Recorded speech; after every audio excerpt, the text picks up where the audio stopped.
Hi ಯಾಲ್ ನಮ್ಮ ಏರಿಯಾದಲ್ಲಿ ಗಣಪತಿನ ಕೂರಿಸಿದ್ರು. So ಹಾಗಾಗಿ ಇವತ್ತು ನಾವು ಗಣಪತಿಗೆ ಪೂಜೆಗಂತ ಕೊಡ್ತಾ ಇದ್ವಿ. ಸೊ ಅದಕ್ಕೆ ಬೇಗ ರೆಡಿಯಾಗಿ ಸ್ನಾನ ಎಲ್ಲ ಮಾಡಿಕೊಂಡು so this is my full outfit of the day. ಹಾಗೆ ನಾನು ದೇವನಹಳ್ಳಿಗೆ ಹೋಗಿದ್ದೆ, ಅಲ್ಲಿ ರೋಸ್ ಹೂವು ಇತ್ತು. ಸೊ ಹಾಗಾಗಿ ತಗೊಂಡು ಬಂದೆ. ಅದರಲ್ಲೇ ಈಗ ಗೌರಿಗೆ ಮತ್ತೆ ಚಿಕ್ಕ ಗಣೇಶಗೆ ಮತ್ತೆ ದೊಡ್ಡ ಗಣೇಶಗೆ ಹಾರ ಎಲ್ಲ ಪೋಣಿಸಿ ಇಟ್ಟಿದ್ದೀನಿ.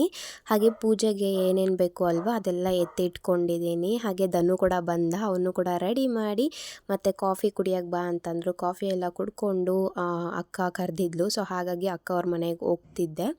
ಲೈಟಿಂಗ್ ತೋರಿಸೋಣ ಅಂತ ಅಂದ್ಬಿಟ್ಟು ಸ್ವಲ್ಪ ಕ್ಲಿಪ್ಪಿಂಗ್ಸ್ ತೊಗೊಂಡೆ ಅಷ್ಟೇ, ಲೈಟಿಂಗ್ ಹಾಕ್ತಾರಲ್ವ ಅದು. ಸೊ ಈಗ ಅಕ್ಕ ಅವ್ರ ಮನೆಗೆ ಹೋಗಿ ರಿಟರ್ನ್ ಆಗ್ತಾ ಇದ್ದೀವಿ. ರಿಟರ್ನ್ ಬರಬೇಕಾದ್ರೆ ಪ್ರಜ್ವಲ್ ಅವರು ಧನ್ವಿತ್ನ ಮೇಲೆ ಕೂರಿಸ್ಕೊಂಡಿದ್ರು. ಅದು ಒಂದು ಚಿಕ್ಕ ಕ್ಲಿಪ್ಪಿಂಗ್ ಮಾಡ್ಕೊಂಡಿದ್ದೀನಿ, ಮುದ್ದಾಗಿ ಕಾಣಿಸ್ತಿದ್ದ ಅಂತ ಅಂದ್ಬಿಟ್ಟು. ಧನ್ವಿತ್ ಅದು ಮೋಕ್ಷಿತ್ತು, ಅಲ್ಲಿ ನಿಂತ್ಕೊಂಡಿದ್ದಾನೆ ನೋಡಿ ಕತ್ಲಲ್ಲಿ, ಅದು ಮೋಕ್ಷಿತ್ತು. ಸೊ ಇದು ನಮ್ಮ ಏರಿಯಾ ಗಣಪತಿ.